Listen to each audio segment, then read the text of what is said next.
to the end of the game, and we kept making mistakes. And you make that many mistakes against a team like that, and the outcome's going to end up being not in your favor, probably. Do you feel like you guys ever really got into a good rhythm offensively? I thought at times we looked pretty good. I mean, I don't know if, what statistically we ended up having, but I think that we did some good things. I know that much. And the deal is that we're a touchdown team, and when you don't make touchdowns and you get down there, which I think it's at least twice, then we're not going to win. That's not over 21 points isn't going to beat that team. I mean, and we held them below their season average on defense. So. And we didn't play. Defensively, we made a lot of mistakes too. So it wasn't just our offense. We made mistakes on both sides of the ball that put us in a position where we had to play from behind the whole game, and our margin of error really became zero. So therefore, when you have zero margin of error, you can't make some mistakes that cost you opportunities. Using 6 defensive backs, a lot of those, I think most of those guys underclassmen too. Were you pleased with the way you guys defended that passing game? There are certain things I think we did really well, and there are certain things where our eyes weren't very good. And there's things we definitely could have done better. There's no question about it. They're a very talented group of receivers, and the quarterback's a pretty special athlete too. So, and the running back is probably better than we anticipated. So I think that combination. They have a lot of guys that defend, and I think at times that we did some good things, but at too many times we had some bad eyes, and bad eyes usually lead to bad things. So and that happened on probably both the reverse passes. So whatever they were, Cooper Kupp, but he does it, and they do it well, and they do what they're called, plays are called, and they execute and do their thing, and they made a lot less mistakes than we made, and that's the difference in the game. Can you tell me about not having Kyle in the second half of it, and what that does to offense? You lose Kyle Lewis, and you lose 500 meters, and you lose all the plays that you guys have seen him make all year long. Yeah, that's not an easy one to lose. But it's the nature of the game. We played without Marcus Page-Allen. We played without Jason Patterson on the defensive line. Kyle Lewis, it goes down. So, the injuries keep coming, but we're in week 10 of a college football season, and that's going to happen. And I feel bad for Kyle because he can make plays, and he's a special player that we definitely need. And hopefully we can get him as healthy as quick as we possibly can. But if we can't, we got to win games with who we have. And that's going to be a great challenge in the next couple of weeks. As for next week, how do you go about getting your guys ready to reset and get ready for Weber State? Well, there's at this point in the season, the two goals that we lost tonight were we wanted to go undefeated at home. We didn't accomplish that, and we wanted to win the Big Sky Championship, and we didn't accomplish that. But we can still go to the national playoffs. Now, it's not going to be an easy task. Like I said, the 3 teams that we had left were Eastern, Northern Colorado, and Weber State, who had a combined 12-3 going into this weekend. So, we got our work cut out for us. But if they don't see the light at the end of the tunnel, with 2 weeks left to go, that they can still accomplish something fairly special and have an opportunity to play in November during Thanksgiving weekend, that's a great opportunity for this football team. And we need to try to seize that moment, seize that opportunity. But it's not going to be easy. And, we need to stand up and be men about it, that we made enough mistakes to lose to a very good football team, and correct the mistakes and go play better next week and get a win, and then we'll see where we are the following week. I know it's soon after the game, but quick reaction in terms of what you attribute the kind of lack of sharpness early on and throughout the game. Well, I think we had so much energy, I was concerned about being over the top energetic-wise, and I talked about it to our team, and I just talked about it again. The energy can't surpass your focus and your responsibilities, as for your play.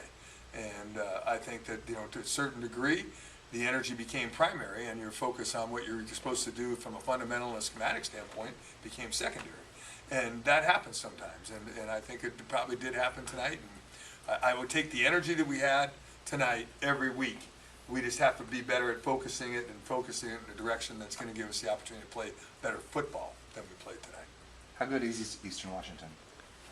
I guess they're pretty good. I don't know. They're very, very athletic, and defensively they probably played better than you think. But I really do think we caused ourselves a lot of problems.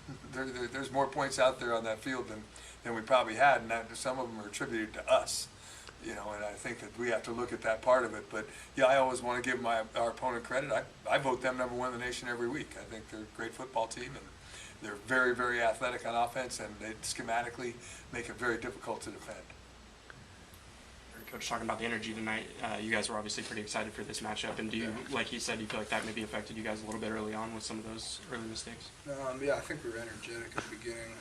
But yeah, he told us that the energy was good, but we didn't execute like we were supposed to. And sometimes you tend to lose focus with all that energy. But I mean, I thought we came out hard and we played them tough, but yeah, they came out on top. Obviously, super athletic on the offensive side of the ball. And what makes those guys tough to defend? They spread the field. They do a lot of empty, and they keep us with a lot of secondary guys on the field. So when we have 3 D linemen and they run the ball, it's tough sometimes. But yeah, man, they just space the field and they outplayed us tonight.